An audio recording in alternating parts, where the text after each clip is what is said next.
Финална лента. На площадке Федерико Фебо, Италия. Сега италианки. Нямахме много възможност да гледаме италианките. В състава на Италия е и Жулиета Канталупи, внучката на Жулиета Шишманова. А това е втората италианка.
Политиката на Италианската федерация в последните години е, че изключително селекция на най-добрите състезателки в Италия попадат в ансамбловото съчетание и те правят наистина, полагат изключителни усилия, за да подготвят един много силен състав.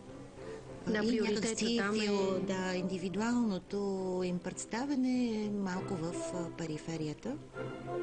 Точно, но пък в ансамблите наистина са голямата сила, голямата конкуренция. Изключително конкурентни.